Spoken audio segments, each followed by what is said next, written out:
My dear friends, welcome to everyone to my channel Bhudeb here. আমি আমার চ্যানেলে সবাইকে ওয়েলকাম করছি। অ্যান্ড আমরা করছিলাম ইডিয়ামসের সেটা আলোচনা করছিলাম, আজকে সেটাই আমরা কন্টিনিউ করছি। ঠিক আছে, তো দেখো সরাসরি আমরা চলে যাব প্রথম প্রশ্নে। তোমাদের জন্য কি রয়েছে প্রথম প্রশ্ন দেখে নেওয়া যাক। প্রথম প্রশ্ন, লায়ন শেয়ার। লায়ন শেয়ার একটা সিংহের অংশ। শেয়ার মানে অংশ, তো একটা সিংহের অংশ। ভাবো তো একটা সিংহের অংশ কত হবে? সিংহের অংশ সব সময় বেশি হবে। ঠিক আছে, কারণ হচ্ছে বনের রাজা। আমরা দেখবে কথায় কথায় বলি যে যে কোন একটা কারণের জন্য এটা সিংহভাগ দায়ী, বা ওদের বাড়িতে যে ফ্যামিলির যে অশান্তি চলছে তার জন্য ও কিন্তু সিংহভাগ দায়ী। ও সিংহভাগ দায়ী, তার মানে হচ্ছে লার্জ পার্ট। বড় অংশে দায়ী, ছোটখাটো দায়ী না। কিছু কিছু থাকে দেখবে, কিছু একটা পার্টিকুলার ঘটনার জন্য কিছু ঘটনা থাকে যেটা কম পরিমাণে দায়ী, পরোক্ষভাবে দায়ী। আবার কিছু থাকে ডাইরেক্টলি রেসপন্সিবল, সেটাকে বোঝানোর জন্য বলছি লার্জ পার্ট। ঠিক আছে, read between the lines. Read between the line মানে কি? আমি পড়ছি, বাট লাইনগুলো না পড়ে তাদের মাঝখানেরটা পড়ছি, বাট সেটা তো অ্যাকচুয়াল মিনিং হতে পারে না। So to dominate, to show false, to understand the hidden meaning.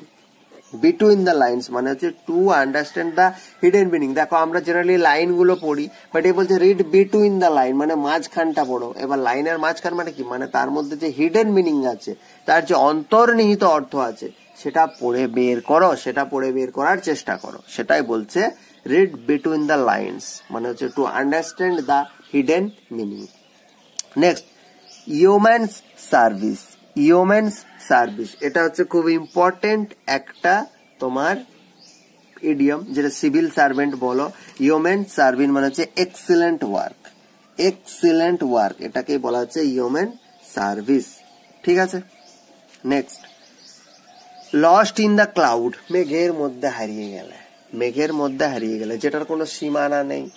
তার মানে কি? তুমি কোনো একটা ব্যাপারটা দেখছো, ধরে নাও আমি তোমাকে কথার কথা বলছি, তুমি হচ্ছে গিয়ে ইন্দাস ভ্যালি সিভিলাইজেশন, সিন্ধু সভ্যতার যে তোমার সাইট গুলো আছে, হরপ্পা, মহেঞ্জোদারো, কালীবঙ্গান, রাখিগাড়ি, বানোয়ালি, হিসার, এগুলোতে তুমি এক্সকেভেট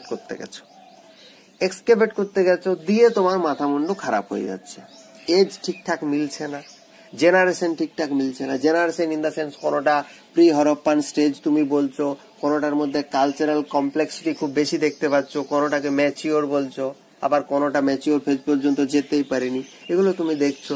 কোথাও অমুক পাওয়া যাচ্ছে, কোথাও বার্লি পাওয়া যাচ্ছে, কোথাও হর্স গ্রাম পাওয়া যাচ্ছে, বাট তুমি কনফিউজ হয়ে গেছো। তুমি একটা প্যারালালি তুমি একটা কোনো ডায়াগ্রামে তাদেরকে ফেলতে পারছো না। তখন আমি এটা বলতে পারি lost in the clouds. You are lost in the clouds that you can't make a summary of your excavation.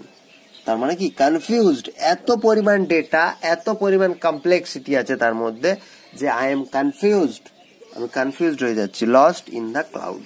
ঠিক আছে, নেক্সট হচ্ছে lives in a fools paradise. Paradise মানে কি? স্বর্গরাজ্য। লিভ ইন এ ফুলস, বোকার রাজ্যে। আমি একটা বোকার রাজ্যে আছি। সেটা কি বলছে? Fail to keep position, false hope to maintain life, imaginary world. False hope, মিথ্যা আশা নিয়ে আমি বেঁচে আছি। মিথ্যে আশা নিয়ে আমি বেঁচে আছি, সেটাকেই বলা হচ্ছে live in a fools paradise. আমি আকাশ কুসুম ভাবছি বাড়িতে বসে বসে। এটা সম্পর্কে একটা গল্প বলি। মাটির ভাঁড়ে কিছু একটা তার ওয়েলথ ছিল, সম্পদ ছিল, তো সেটা নিয়ে সে একটা নদী পেরোচ্ছিল। তো তার তার কাঁধে মাটির ওই হাঁড়িটা ছিল, এবং সেটাতে ওই তার দামি জিনিসটা ছিল। সেটা ভেবে যাচ্ছে যে আমি এটাকে বিক্রি করব, দেন এত টাকা পাবো, দেন আমি আরো দুটো কিনে নেবো, দেন সে দুটোকে বিক্রি করবো, দেন এত টাকা পাবো, আরো কিনে নেবো, দেন এই দুটোকে বিক্রি করবো, আরো টাকা পাবো। অর্থাৎ এইভাবে ও ভাবতে যাচ্ছে।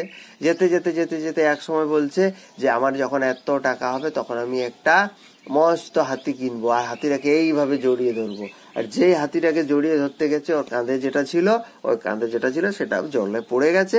ওর যে স্বপ্নটা ছিল সেটা সব নষ্ট হয়ে গেছে। তাহলে live in a full paradise মানে প্রাসঙ্গিক গল্পটা আমি বোঝানোর চেষ্টা করলাম যে ফলস অফ, মিথ্যে আশাতেও আছে। ঠিক আছে, আচ্ছা next, in a Flutter. In a Flutter, Flutter এটার মানে হয়ে যাচ্ছে এক্সাইটেড। ইন এ ফ্লাটার এটার মিনিং হয়ে যাচ্ছে এক্সাইটেড।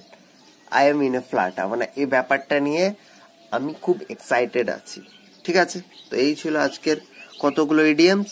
পরের সেশনে আবার দেখা হচ্ছে, বাট আমি তার আগে একটা রিকোয়েস্ট করতে চাই, to get this type of videos regularly please subscribe this channel and hit the bell icon.